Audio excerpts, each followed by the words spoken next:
This topic is all about spiritual belief of early Filipinos. But first, let's talk about the Philippines. Migration from the Indonesian archipelago and elsewhere were thought to have occurred at least 3,000 years ago. When the Philippines archipelago was settled, over time the next millennia, social and political organization was developed and evolved over time. Now let us talk about the beliefs of early Filipinos.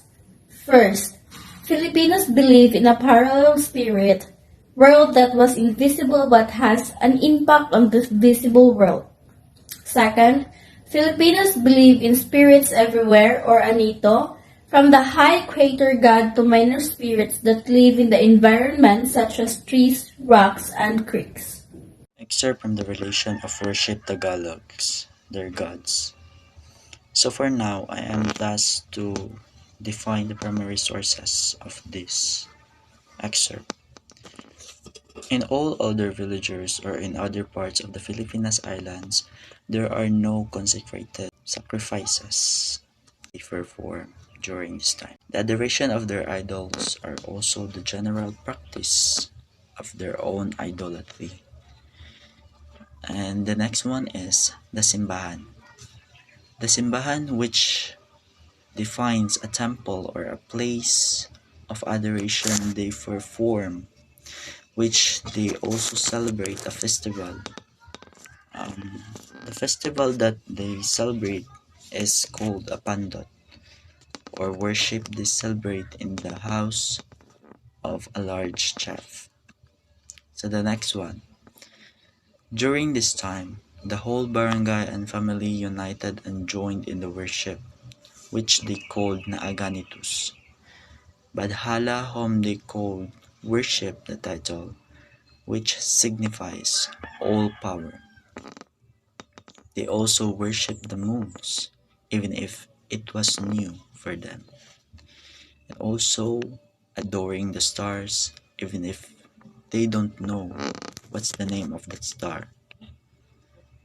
They know too the 7 title goats, and they also possess many idols in which they called Likha. That's their idol. Then Dayan Masalanta, which is the patron of lovers and generations. Lakapati and Indianali, the patron of cultivated and husbandry. So that's all. Antonio de Marga was a Spanish high-ranking official in the Philippines from 1593 to 1603. He held the position of oil or judge of the real audiencia when first came to the colony. He had little experience in military combat, led the Spanish fleet in its firework victory against the Dutch in 1600. However, he was best known as the author of Sucesos de las Islas Filipinas, event in the Philippine Island, and one of the most comprehensive account of 60th century Spanish colonization of the archipelago. Sucesos, as it is called by today's student history, was published in 1609. The book covers the political, economic, social, and cultural life. This was possible due to his position in the colonial government. It became more popular when Jose Rizal annotated and critiqued the book in 1890. Sucesos excerpt. Marga talks about ignorance and stubbornness of the non-Christians Filipinos. Primary source. It matters of legend the natives proceeded more barbarously and with greater blindness than in all the rest. Pagans. Deceived by the devil because of no fixed beliefs and knowledge of the true gods. Devils appeared to them in various horrible and frightful forms, and as fierce animals they worshipped him and made images in the said form. Excerpt from Relación de las Islas Filipinas by Miguel de DWark. So, Miguel de DWark, he is one of the first Spanish conquistadors to arrive to archipelago. So, he observed that the native cultural tradition before they were accultured Christianity. So, before sila na-accultured into Christianity, na siya ang naka-observe nga ang about sa native cultural tradition. So, in his Relación de las Islas Filipinas in 1582, he documented the customs and tradition of early Filipino.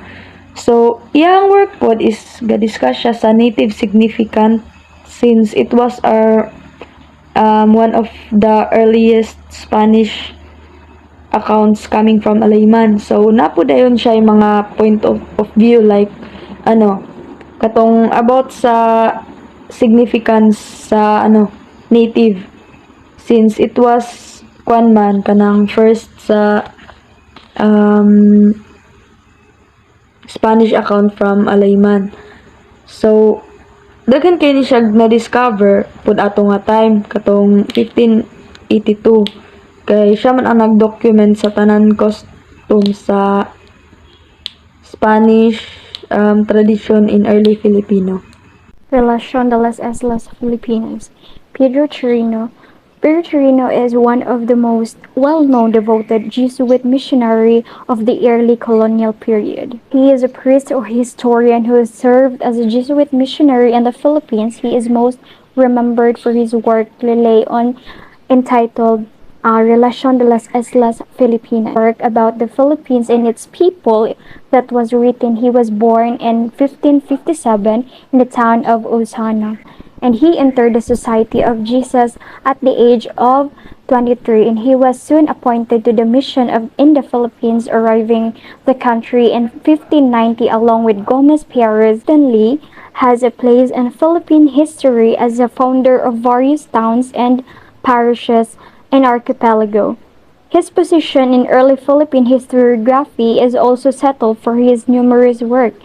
As what I have said earlier, that one of his famous work is entitled Relación de las Islas Filipinas 1604, Philippine Province of Society of Jesus. Of 23, he was soon appointed to the mission in the Philippines. He also began to immerse himself in the study of the Tagalog language and was able to preach his homily in Tagalog for the first time on August 15, 1991.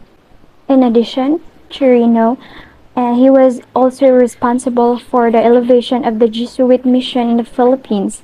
Chirino died on Manila on September 16, 1635. Furthermore, the first Jesuit boarding school in the Philippines. In the course of his missionary work, Father Chirino also recorded the transition of the Philippine writing for the Bible and script to the Latin alphabet. In addition, he began writing down his knowledge of the Philippine history as well as his observations on the way of life of the Filipino in that period. The creation of the world, a biblical origin myth. Beliefs as to the origin of the earth and of the men, animals, plants, and various topographical features found in it seem to survive with greater persistence than any other trait of primitive culture. These beliefs lie at the base of nearly all religions and all the myths in which the beliefs are preserved and the foundation of literature.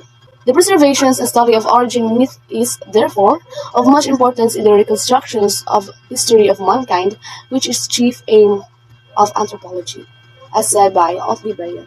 The kingdom of the sky was under the rule of the great god Langit, while the water was under the sovereignty of the god Tubigan. Langit had a daughter called Dagat, the sea, who became the wife of Paros, the wind, who was the son of Tubigan. 4 children were born to Dagat and Paros, 3 of whom were boys called Daga, Aldao, and Bulan, and 1 girl called Bituon. The siblings has 4 different characteristics. First, Daga, a strong man, possessed a body of rock. Second, Aldao, a jolly fellow, had a body of gold. Bulan, a copper-made man, was a weakling, while the beautiful Bituon was made of pure silver. Daga became arrogant and ambitious, desiring to gain more power, so he induced his younger brothers to attack the kingdom of Langit. All of them were struck by lightning. The copper body of Bulan melted into a ball, so also was the golden body of Aldao. Daga's body fell into the sea and became what is now the earth. Bituon was also struck by another bolt of lightning, which broke her body into many pieces. Since they could not revive them, they gave each body a light. Tubigan then planted a sea which grew into a bamboo tree. From one of the branches came a man and a woman, who became the first parents of the human race. One called Maisog.